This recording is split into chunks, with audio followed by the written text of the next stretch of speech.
വീട്ടുമുറ്റത്തും ചാരത്തും വീടുകളിലും വഴിത്താരയിലും വ്യാപാര സ്ഥാപനങ്ങളിലും ഞങ്ങളെ ശ്രദ്ധിക്കുന്ന ഈ മനോഹര ദേശത്തിലെ എല്ലാ പ്രിയപ്പെട്ടവരെയും ഞങ്ങൾ ഒരിക്കൽ കൂടി സ്വാഗതം ചെയ്യുകയാണ്. ലോകമെമ്പാടും 76ാമത് റിപ്പബ്ലിക് ദിനം ആഘോഷിക്കുന്ന ഈ നല്ല അവസരത്തിൽ ഈ മനോഹര ദേശത്ത് കടന്നു വന്ന കൈതപ്പറമ്പ് ദേശത്ത് കടന്നു വന്ന ഈ ആഘോഷവേളയിൽ പങ്കുചേരുവാൻ സർവകൃപാലുവായ ദൈവം ഞങ്ങൾക്ക് നൽകിയ എല്ലാ നല്ല അവസരങ്ങൾക്കായി ഞങ്ങൾ കർത്താവിനെ സ്തുതിക്കുകയാണ്. ഈ ദേശത്തിലെ എല്ലാ പ്രിയപ്പെട്ടവർക്കും 76ാമത് റിപ്പബ്ലിക് ദിനാശംസകൾ ഞങ്ങൾ അറിയിക്കുകയാണ്. വല്ലാത്ത ഒരു കാലത്തിലേക്ക് നാം വന്നെത്തിയിരിക്കുകയാണ്. 200 വർഷത്തിൽ പരം ഇന്ത്യ എന്ന മഹാരാജ്യത്തെ അടക്കി വാണിരുന്ന ബ്രിട്ടീഷ് ഭരണകൂടത്തിൽ നിന്നും നമുക്ക് സ്വാതന്ത്ര്യം ലഭിക്കുവാനിടയായി തീർന്നു. ഇത് ലോകത്തിന്റെ എവിടെയും സഞ്ചരിക്കുവാനും ഇഷ്ടപ്പെട്ട വസ്ത്രം ധരിക്കുവാനും ഇഷ്ടപ്പെട്ട ആഹാരം ധരിക്കുവാനും ഇഷ്ടപ്പെട്ട മതത്തിൽ വിശ്വസിക്കുവാനും നമുക്ക് ഇഷ്ടപ്പെട്ട നേതാവിനെ വോട്ട് ചെയ്ത് വിജയിപ്പിക്കുവാനുമുള്ള ഒരു സ്വാതന്ത്ര്യം നമുക്കുണ്ട്. എന്നാൽ വലിയ നേട്ടങ്ങളുള്ള സ്വാതന്ത്ര്യമുള്ള ഇന്ത്യയുടെ മറുകര നാം ഒന്ന് ചിന്തിക്കാമെങ്കിൽ ഇന്നും തികച്ചും സ്വാതന്ത്ര്യമില്ലാതെ എങ്ങോട്ട് പോകണം, എന്ത് ചെയ്യണമെന്നറിയാതെ നാശത്തിന്റെ പടുകുഴിയിൽ താഴ്ന്നു പോകുന്ന ഒരു കൂട്ടം മനുഷ്യരെ നമുക്ക് ദർശിക്കുവാൻ കഴിയുന്നുണ്ട്. വർഷങ്ങൾക്ക് മുൻപ് ദൈവത്തിന്റെ സ്വന്തം നാട് എന്ന് കൊച്ചു കേരളത്തെ അഭിമാനത്തോടെ വിളിച്ചവരാണ് മലയാളികൾ. എന്നാൽ നാം ഇന്ന് കേൾക്കുന്ന വാർത്തകളും നാം ഇന്ന് കാണുന്ന സംഭവങ്ങളും കാണുമ്പോൾ കേൾക്കുമ്പോൾ തികച്ചും ദൈവത്തിന്റെ സ്വന്തം നാടാണോ ഈ കേരളമെന്ന് ചിന്തിക്കേണ്ട ഒരു കാലത്തിലേക്ക് വന്നെത്തിയിരിക്കുകയാണ്. മനുഷ്യൻ ഏതിന്റെ മുൻപാകെ തോറ്റു പോകുന്നുവോ അവൻ അതിനെല്ലാം അടിമകളാണ്. ഏതിന്റെ മുൻപാകെ മനുഷ്യൻ മുട്ടുകുത്തുന്നുവോ അതിനെല്ലാം മനുഷ്യൻ അടിമകൾ തന്നെയാണ്. നല്ല വിവര സാങ്കേതിക വിദ്യകളുള്ള, നല്ല വിദ്യാഭ്യാസ ശാലകളുള്ള, നല്ല തൊഴിൽ മേഖലകളുള്ള, നല്ല സാമ്പത്തിക മേഖലകളുള്ള ഈ ആധുനിക കാലഘട്ടത്തിൽ ഏതിന്റെ മുൻപിലാണ് മനുഷ്യൻ തോറ്റു പോകുന്നത്? തെല്ലും ശങ്കയില്ലാതെ വളരെ വ്യക്തമായി പറയുവാൻ കഴിയും, ലഹരിയാണ് പലപ്പോഴും മനുഷ്യനെ പരാജയപ്പെടുത്തി മുട്ടുകുത്തിക്കുന്ന വിപത്ത് എന്ന് ഇന്ന് പകൽ നാം തിരിച്ചറിയേണ്ടിയിരിക്കുന്നു. എങ്ങനെയാണ് ലഹരി നമ്മെ പരാജയപ്പെടുത്തുന്നത്? എന്തുകൊണ്ട് മനുഷ്യൻ ലഹരിയുടെ മുൻപാകെ തോറ്റുപോകുന്നു? നാം വളരെയധികം ചിന്തിക്കേണ്ടിയിരിക്കുകയാണ്. നിങ്ങൾക്കറിയാം, നിങ്ങളുടെ മുൻപാകെ മൈക്രോഫോൺ പിടിച്ചുകൊണ്ട് നിൽക്കുന്ന എന്റെ പേര് ബിജു എന്നാണ്. എനിക്ക് 30 പിതാവേ, സഹോദര ദേശവാസികളെ, ഒരുപക്ഷെ നിങ്ങൾക്ക് എന്റെ പ്രായമുള്ള ആൺമക്കൾ ഉണ്ടായേക്കാം, പെൺമക്കൾ ഉണ്ടായേക്കാം. നിങ്ങൾ പാർക്കുന്ന ഭവനത്തിന്റെ അടുക്കൽ ഒരുപക്ഷെ എന്റെ പ്രായമുള്ള യൗവനക്കാർ ഉണ്ടായേക്കാം. എന്താണ് ഇന്നത്തെ യൗവനക്കാരുടെ അവസ്ഥ? രാവിലെ സ്കൂളിലേക്ക് പോകുന്ന കുഞ്ഞുങ്ങൾ വൈകുന്നേരം വീട്ടിലേക്ക് വരുവാൻ അല്പം വൈകുമ്പോൾ അപ്പന്റെയും അമ്മയുടെ ഹൃദയത്തിന്റെ അകത്ത് വലിയ ടെൻഷനാണ്. കാരണം അങ്ങനെയുള്ള വാർത്തകളാണ് നമ്മൾ കാണുകയും കേൾക്കുകയും ചെയ്തുകൊണ്ടിരിക്കുന്നത്. രാവിലെ ജോലിക്ക് വേണ്ടി ഇറങ്ങുന്ന യൗവനക്കാരായ ചെറുപ്പക്കാര് വൈകുന്നേരം വീട്ടിലേക്ക് തിരിച്ചെത്തുവാൻ വൈകുമ്പോൾ അപ്പന്റെ അകത്ത് ഒരു ഭയമാണ്, അമ്മയുടെ അകത്ത് ഒരു ഭയമാണ്. കാരണം അങ്ങനെയുള്ള ഒരു കാലത്തിലാണ് നാം വന്നെത്തി നിൽക്കുന്നത്. ജനിപ്പിച്ച പിതാവിന് മകളെ തിരിച്ചറിയുവാൻ കഴിയാത്ത ഒരു കാലം, ജനിപ്പിച്ച ആൺമക്കൾക്ക് തന്നെ പ്രസവിച്ച മാതാവിനെ തിരിച്ചറിയുവാൻ കഴിയാത്ത ഒരു കാലത്തിലേക്ക് നാം വന്നെത്തിയിരിക്കുകയാണ്. പണത്തിനു വേണ്ടി, പദവിക്ക് വേണ്ടി കൂടപ്പുറപ്പിന്റെ കടിത്തെറുക്കുവാൻ മടിയില്ലാത്ത സഹോദരങ്ങളുടെ നാടായി കേരളം മാറിക്കൊണ്ടിരിക്കുന്നു. ജനിപ്പിച്ച പിഞ്ചോമന കുഞ്ഞിനെ പോലും കാലി പിടിച്ച് നിലക്കടിച്ച് കൊല്ലുവാൻ മടിയില്ലാത്ത നരഭോജികളായ പിതാക്കന്മാരുടെ നാടായി കേരളം മാറിക്കൊണ്ടിരിക്കുന്നു. പ്രാണന് തുല്യം സ്നേഹിച്ച പ്രാണനാഥനായ ഭർത്താവിനെ പോലും ആഹാരത്തിൽ വിഷം കൊടുത്തു വന്നിട്ട് കാമുകനുമായുള്ള സങ്കല്പ ജീവിതത്തിലേക്ക് ഓടിയെടുക്കുവാൻ വേണ്ടി വെമ്പൽ കൊള്ളുന്ന നരഭോജികളായ മാതാക്കന്മാരുടെ നാടായി കേരളം മാറിക്കൊണ്ടിരിക്കുന്നു. ഇതാണോ ദൈവത്തിന്റെ സ്വന്തം നാട്? ദിനംപ്രതി അക്രമങ്ങൾ ഇവിടെ പെരുകുകയല്ലേ, അപകടങ്ങൾ പെരുകുകയല്ലേ, കൊലപാതകങ്ങൾ പെരുകുകയല്ലേ, പീഡനങ്ങൾ പെരുകുകയല്ലേ? എന്താണ് ഇതിന്റെ പിന്നിലുള്ള കാരണം? മതമല്ല ഇതിന്റെ പിന്നിലുള്ള കാരണം, രാഷ്ട്രീയ പാർട്ടിയല്ല ഇതിന്റെ പിന്നിലുള്ള കാരണം. മാറി മാറി വരുന്ന രാഷ്ട്രീയ പാർട്ടികൾക്കും മതങ്ങൾക്കും ഇവിടെ മനുഷ്യനെ മാറ്റം വരുത്തുവാൻ കഴിയാതിരിക്കുമ്പോൾ ഞങ്ങളെ പോലെയുള്ള ചെറുപ്പക്കാർ അഭിമാനത്തോടെ ഈ ഉച്ച കഴിഞ്ഞ നിമിഷത്ത് ഈ ദേശത്ത് അഭിമാനത്തോടെ പറയുന്നു, വർഷങ്ങൾക്ക് മുൻപ് ഇങ്ങനെയുള്ള ലഹരി പദാർത്ഥങ്ങൾക്ക് അടിമപ്പെട്ട് സമൂഹത്തിന്റെ മുൻപാകെ മാതൃകയില്ലാതെ ജീവിച്ച, കുടുംബത്തിന്റെ മുൻപാകെ വേദനയോടെ ജീവിച്ച ഞങ്ങൾക്ക് മാറ്റം വരുത്തി, മാനസാന്തരം വരുത്തി, അഭിമാനത്തോടെ മൈക്രോഫോൺ പിടിച്ചുകൊണ്ട് ഞങ്ങളുടെ പ്രായമുള്ള നശിച്ചുകൊണ്ടിരിക്കുന്ന ചെറുപ്പക്കാരുടെ മുൻപാകെ ധൈര്യത്തോടെ ഈ സുവിശേഷം പറയുവാൻ ഞങ്ങളുടെ അകത്ത് പരിവർത്തനം വരുത്തിയ ഒരു സന്ദേശമുണ്ട്. മതപ്രസംഗമല്ല, ഈ ലോകത്തിലുള്ള മറ്റൊരു സന്ദേശങ്ങളുമല്ല. ഞങ്ങൾക്ക് മാറ്റം വരുത്തിയ ആ സന്ദേശത്തിന്റെ പേരാണ് സുവിശേഷ സന്ദേശം. ഈ വൈകിയ സമയത്ത് ആ മനുഷ്യന് മാറ്റം വരുത്തുന്ന ആ സുവിശേഷ സന്ദേശത്തിലേക്ക് ഞാൻ നിങ്ങളെ സ്വാഗതം ചെയ്യുകയാണ്. ഒരു കാലഘട്ടത്തിൽ എന്നെ കുറിച്ച് പറയുമ്പോൾ തലകുലിച്ച ഒരു പിതാവും മാതാവും എന്റെ ഭവനത്തിലുണ്ടായിരുന്നു. എന്നെ സ്വന്തം സഹോദരൻ എന്ന് പറയുവാൻ വേണ്ടി മടിച്ച ഒരു പെങ്ങൾ എനിക്കുണ്ടായിരുന്നു. രാവിലെ വീട് വിട്ടിറങ്ങി വൈകുന്നേരം വരുവാൻ വൈകുമ്പോൾ എന്നെ കുറിച്ച് ഓർത്ത് കരയുന്ന ഒരു മാതാവ് എനിക്കുണ്ടായിരുന്നു.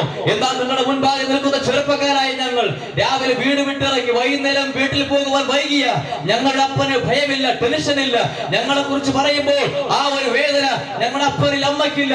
ഞങ്ങളെ ആങ്ങളെ എന്ന് പറയുവാൻ ഞങ്ങളുടെ പെങ്ങൾക്ക് മടിയില്ല. കാരണം ഞങ്ങളെ ഇന്ന് ആ രീതിയിൽ മാറ്റിയ, മറ്റുള്ളവരെ സ്നേഹിക്കാൻ പഠിപ്പിച്ച, മറ്റുള്ളവരെ ചേർത്ത് പിടിക്കാൻ പഠിപ്പിച്ച മാതാവിനെ തിരിച്ചറിയുവാൻ കഴിയത്തക്ക രീതിയിൽ, എന്റെ പിതാവാണ് എന്ന് തിരിച്ചറിയത്തക്ക രീതിയിൽ, എന്റെ ഭാര്യയെ തിരിച്ചറിയുവാൻ കഴിയത്തക്ക രീതിയിൽ, എന്റെ മക്കളെ തിരിച്ചറിയുവാൻ കഴിയത്തക്ക രീതിയിൽ ഞങ്ങൾക്ക് മാനസാന്തരം വരുത്തിയ ഒരു സന്ദേശം ഉലകത്തിലുണ്ട് എങ്കിൽ ഇന്ന് വൈകുന്നേര സമയത്ത് അഭിമാനത്തോടെ ഞങ്ങൾ വിളിച്ചു പറയുന്ന സുവിശേഷ സന്ദേശമല്ലാതെ മറ്റൊരു സന്ദേശം ഇല്ലേ ഇല്ല. ഏതാണ് ആ സുവിശേഷ സന്ദേശം? സുവിശേഷം എന്ന് കേൾക്കുമ്പോൾ ഇത് മതപ്രസംഗമല്ലേ, ഇത് മതപരിവർത്തനമല്ലേ എന്ന് പലരും ചിന്തിക്കാറുണ്ട്. ഇങ്ങനെയൊക്കെ പ്രസംഗിക്കുമ്പോൾ പലപ്പോഴും ഞങ്ങളെ ആട്ടിപ്പായിക്കാറുണ്ട്. ഞങ്ങളെ പ്രായമുള്ള ചെറുപ്പക്കാരെ മദ്യപിച്ചുകൊണ്ട് റോഡിൽ പോയാൽ ആർക്കും കുഴപ്പമില്ല, മദ്യപിച്ച് റോഡിൽ കിടന്നാൽ കുഴപ്പമില്ല. പക്ഷേ മദ്യപിക്കരുതെന്ന് പറഞ്ഞാൽ, നല്ല സ്നേഹിത നല്ല ഒരു വ്യക്തിയായി ജീവിക്കണമെന്ന് പറഞ്ഞാൽ മതപരിവർത്തനം എന്ന് പലരും മാറ്റി നിർത്തുമ്പോൾ ഈ വൈകിയ സമയം ഞങ്ങൾ വിളിച്ചു പറയുന്നു സുവിശേഷം മതപരിവർത്തനമല്ല, മതത്തിന്റെ സന്ദേശമല്ല, മറിച്ച് ഒരു മനുഷ്യരെ നല്ല ഒരു വ്യക്തിയായി ജീവിപ്പിക്കുന്ന ഒരു സന്ദേശം ഉലകത്തിലുണ്ടെങ്കിൽ അതാണ് ഞങ്ങൾ പ്രസംഗിക്കുന്ന സുവിശേഷം എന്നുള്ളത്. എന്താണ് സുവിശേഷം? സുവിശേഷം മതത്തിന്റെ സന്ദേശമല്ല, രാഷ്ട്രീയ പ്രസംഗമല്ല, ഒരു സമുദായത്തിന് വേണ്ടി എഴുതി തയ്യാറാക്കിയ ഒരു സന്ദേശമല്ല, മറിച്ച് യേശുവാണ് സുവിശേഷം. എന്താണ് യേശുവിന്റെ പ്രത്യേകത? അനേകം അവതാരങ്ങൾ ലോകത്തിൽ പിറവികൊണ്ട് അവതാരങ്ങൾ പലപ്പോഴും പാപിയെ നിഗ്രഹിച്ചിട്ട് ഈ ലോകം വിട്ട് മൺമറഞ്ഞു പോയപ്പോൾ പാപിയെ നിഗ്രഹിക്കാതെ പാപത്തിൽ വീണുപോയ മനുഷ്യരെ രക്ഷിക്കുവാൻ വേണ്ടി ലോകത്തിൽ അവതരിച്ച സ്വർഗീയ മഹിമകളെ വിടഞ്ഞിട്ട് ലോകത്തിൽ ഇറങ്ങി വന്ന സാക്ഷാൽ ദൈവപുത്രനാണ് യേശു ക്രിസ്തു. യേശു വന്നതുകൊണ്ട് ഇവിടെ ആർക്കും തന്നെ പാപത്തിന് മാറ്റം ഉണ്ടായില്ല. എന്നാൽ ഒരു മനുഷ്യന്റെ ജന്മകർമ്മ പാപങ്ങൾക്ക് വിമോചനം വരുത്തുവാൻ വേണ്ടി ന്യായപ്രമാണ വ്യവസ്ഥയനുസരിച്ച് പാപത്തിന് ശമ്പളമാകുന്ന മരണത്തെ താൻ സ്വയമായി ഏറ്റെടുത്തുകൊണ്ട് നാം ചെയ്ത പാപത്തിന്റെ പരിഹാരത്തിന് വേണ്ടി, നാം കണ്ടുകൊണ്ട് ചെയ്ത പാപത്തെ മാറ്റം വരുത്തുക, നാം ചെവി കൊണ്ട് കേട്ട പാപത്തെ മാറ്റുവാൻ, ഹൃദയം കൊണ്ട് ചിന്തിച്ചു പോയ, അതരം കൊണ്ട് പറഞ്ഞു പോയ, ശരീരം കൊണ്ട് ചെയ്തു പോയ സകല പാപത്തിന് പ്രായശ്ചിത്തം വരുത്തുവാൻ വേണ്ടി ന്യായപ്രമാണ വ്യവസ്ഥയനുസരിച്ച് പാപത്തിന്റെ ശമ്പളമാകുന്ന മരണത്തെ താൻ സ്വയമായി ഏറ്റെടുത്തുകൊണ്ട് 2000 വർഷങ്ങൾക്ക് മുൻപ് കാൽവരിയിൽ ഗോൽഗോഥാ മലമുകളിൽ 2 കള്ളന്മാരുടെ മധ്യത്തിൽ താൻ പരമയാഗമായി തീരുവാനിടയായി തീർന്നു. യേശു മരിച്ചത് എന്റെ പാപത്തിന് വേണ്ടിയാണ്, എന്റെ ശാപത്തിന് വേണ്ടിയാണ്, എന്റെ ജന്മകർമ്മ പാപത്തിന് വേണ്ടിയാണ് എന്ന് ഹൃദയം കൊണ്ട് വിശ്വസിക്കുന്ന, അതിനെ കൊണ്ട് ഏറ്റുപറയുന്ന ഏതൊരു വ്യക്തിക്കും ഈ രക്ഷ സൗജന്യമാണ്. രക്ഷയ്ക്ക് വേണ്ടി ദൂരെയൊന്ന് പോകണ്ട, കാശ് മുടക്കണ്ട, സമയം ചിലവഴിക്കേണ്ട, യാത്രകൾ ചെയ്യേണ്ടതേ. താങ്കൾ ആയിരിക്കുന്ന മേഖലയ്ക്കകത്ത് യേശുവേ ഞാനൊരു പാപിയാണ്, എന്റെ പാപത്തിന് വേണ്ടി നീ മരിച്ചുവെന്ന് വിശ്വസിക്കുന്ന ഏതൊരു വ്യക്തിക്കും ഈ രക്ഷ സൗജന്യമാണ്. എന്നെ കേൾക്കുന്ന ദേശവാസികളെ, ജന്മകർമ്മ പാപങ്ങൾ കൊണ്ട് വലയുന്ന വ്യക്തിയാണ് താങ്കൾ. ഒരുപക്ഷേ താങ്കൾ സമാധാനമില്ലാതെ അലയുന്ന വ്യക്തിയായിരിക്കാം, സാമ്പത്തികമായി തകർന്നൊരു വ്യക്തിയായിരിക്കാം.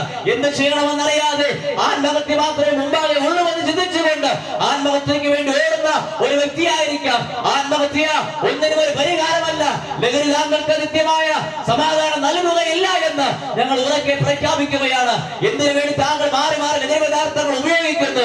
ചില മണിക്കൂറുകൾ മാത്രം താങ്കളെ സന്തോഷിപ്പിക്കുന്ന ഈ ലഹരി ഒരുപക്ഷെ നാളത്തെ സുപ്രഭാതത്തിൽ ഒരു കൊടും കുറ്റവാളിയാക്കി താങ്കളെ മാറ്റുവാൻ ഈ ലഹരിക്ക് കഴിഞ്ഞുവെന്ന് വരാം. മാറാ രോഗങ്ങൾ സമ്മാനിക്കുന്ന ഒരു വിപത്ത ഈ ലഹരി മാറുവാൻ സാധ്യതയുണ്ട്. അതുകൊണ്ട് ലഹരി നൽകാത്ത, ലഹരി പദാർത്ഥ പദാർത്ഥങ്ങൾ നൽകാത്ത നിത്യമാകുന്ന സമാധാനം, നിത്യമാകുന്ന സന്ദേശം ക്രിസ്തുവിൽ കൂടെ ലഭിക്കുമെന്ന് ഈ വൈകിയ സമയത്ത് ഉറക്കെ ഞങ്ങൾ പ്രഖ്യാപിക്കുകയാണ്. ഒരുപക്ഷെ താങ്കൾക്ക് താങ്കളെ ജനിപ്പിച്ച മാതാവിനെയും പിതാവിനെയും ഇതുവരെയും സ്നേഹിക്കുവാൻ കഴിഞ്ഞുവെന്ന് വന്നിട്ടില്ല. ഒരുപക്ഷെ ജനിപ്പിച്ച മക്കളെ സ്നേഹത്തോടെ കാണുവാനോ അവരെ സംരക്ഷിക്കുവാനോ ഇതുവരെയും താങ്കൾക്ക് കഴിഞ്ഞുവെന്ന് വരത്തില്ല. താങ്കളെ കരം പിടിച്ച് കൂടെ ഇറങ്ങി വന്ന ആ ഭാര്യയുടെ മുൻപാകെ നല്ല ഒരു ഭർത്താവായി ജീവിക്കുവാൻ ഇതുവരെ കഴിഞ്ഞുവെന്ന് വരത്തില്ല. പക്ഷേ ഈ ഞായറാഴ്ച വൈകുന്നേര സമയത്ത് സുവിശേഷം താങ്കളെ സ്വാഗതം ചെയ്യുകയാണ്. ജനിപ്പിച്ച അപ്പന് നല്ല ഒരു മകനാ, നല്ല ഒരു മകളായി ജീവിക്കുവാൻ, താങ്കൾ ജന്മം നൽകിയ മക്കൾക്ക് നല്ല ഒരു പിതാവായി ജീവിക്കുവാൻ, താങ്കളുടെ ഭാര്യയ്ക്ക് നല്ല ഒരു ഭർത്താവായി മാറുവാൻ സുവിശേഷം താങ്കളെ സ്വാഗതം ചെയ്യുകയാണ്. ഒരുപക്ഷെ ചിരിച്ചുകൊണ്ട് വീടിന്റെ മുറ്റത്ത് കടവരാന്തയിലുമൊക്കെ താങ്കൾ നിൽക്കുന്നുണ്ടായിരിക്കാം. നാളത്തെ പ്രഭാതം നമ്മൾ ആരൊക്കെ കാണുമെന്ന് ആർക്കും അറിയാം. കാരണം മരണമെന്ന ഒരു സത്യമുണ്ട്. ഈ ലോകത്തിൽ ജനിച്ച ഏതൊരു മനുഷ്യനും മരണമുണ്ട്. സമയം നിശ്ചയമല്ല. ഇന്നല്ലെങ്കിൽ നാളെ മരണമെന്ന സത്യം നമ്മെ തേടി വരും സുഹൃത്ത്. മരണത്തിനപ്പുറം നമുക്കൊരു ജീവിതമുണ്ട്. മരിച്ചുപോയതിനു ശേഷം അപ്പനെ സ്നേഹിക്കുവാൻ ആർക്കും കഴിയത്തില്ല, ഭാര്യയെ സ്നേഹിക്കുവാൻ ആർക്കും കഴിയത്തില്ല, മക്കളെ സ്നേഹിക്കുവാൻ ആർക്കും കഴിയത്തില്ല. ജീവനോടെ ഇരിക്കുമ്പോൾ അപ്പനെ സ്നേഹിക്കുവാൻ കഴിഞ്ഞാൽ, അമ്മയെ സ്നേഹിക്കുവാൻ കഴിഞ്ഞാൽ, മക്കളെ ചേർത്ത് പിടിക്കുവാൻ കഴിഞ്ഞാൽ, സഹോദരങ്ങളെ സ്നേഹിക്കുവാൻ കഴിഞ്ഞാൽ ഭൂമിയിൽ ഒരു സ്വർഗമുണ്ട് എന്നുള്ള കാര്യം വളരെ വ്യക്തമാണ്. അങ്ങനെയെങ്കിൽ ഇന്ന് പകൽ തിരിച്ചറിയണം, മരണം കൊണ്ട് ഈ ലോകത്തിലുള്ള ജീവിതം അവസാനിപ്പിച്ചു എന്ന് വരാം. വിശുദ്ധ വേദപുസ്തകം പറയുന്നു, മനുഷ്യന്റെ ആയുസ് 70 സംവത്സരം, ഏറെയായാൽ 80 സംവത്സരം. അതിന്റെ പ്രതാപമോ പ്രയാസമോ ദുഃഖമത്രേ. അത് വേഗത്തിൽ തീരുകയും ഞങ്ങൾ പറന്നു പോകുകയും ചെയ്യും. അങ്ങനെയെങ്കിൽ പിതാവേ സ്നേഹിത, താങ്കൾ തിരിച്ചറിയണം, മരണത്തിനപ്പുറം നമുക്കൊരു ജീവിതമുണ്ട്. നിത്യമാകുന്ന ഒരു ന്യായവിധിയുണ്ട്, നിത്യമാകുന്ന ഒരു സ്വർഗമുണ്ട്. മരിച്ചുപോയ മനുഷ്യന്റെ ആത്മാവിന്റെ വേഷത്തിന് വേണ്ടി ജീവനോട് ഭൂമിയിൽ ശേഷിക്കുന്ന ആർക്കും തന്നെ യാതൊന്നും ചെയ്യുവാൻ സാധ്യമല്ല. നേർച്ച കൊണ്ട്, കാഴ്ച കൊണ്ട്, പൂജകൾ കൊണ്ട്, ദർപ്പണങ്ങൾ കൊണ്ട് മരിച്ചുപോയവരെ സ്വർഗത്തിലെത്തിക്കാമെന്ന് ആരും ചിന്തിക്കേണ്ട. അത് സാധ്യമല്ല. വിശുദ്ധ വേദപുസ്തകം വളരെ വ്യക്തമായി വിളിച്ചു പറയുന്നു, ഒരുവൻ ജീവനോടെ ഇരിക്കുമ്പോൾ അവൻ ചെയ്യുന്ന പ്രവൃത്തികൾ നല്ലതായാലും തീയതായാലും തക്കതായത് പ്രാപിക്കത്തക്കവണ്ണം നാം എല്ലാവരും ക്രിസ്തുവിന്റെ ന്യായാസനത്തിന് മുൻപാകെ നിൽക്കേണ്ടുന്ന ഒരു സമയമുണ്ട്.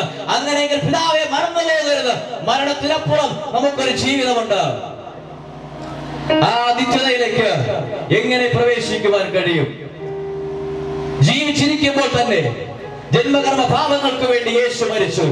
ആ രക്ഷ എനിക്ക് ആവശ്യമാണ്, നിത്യത എനിക്ക് ആവശ്യമാണ് എന്ന് ഉറപ്പോടെ വിശ്വാസത്തോടെ തിരിച്ചറിഞ്ഞിട്ട് ആ യേശുവിൽ വിശ്വസിക്കുന്ന ഏതൊരു വ്യക്തിക്കും ഈ രക്ഷ സൗജന്യമാണ്.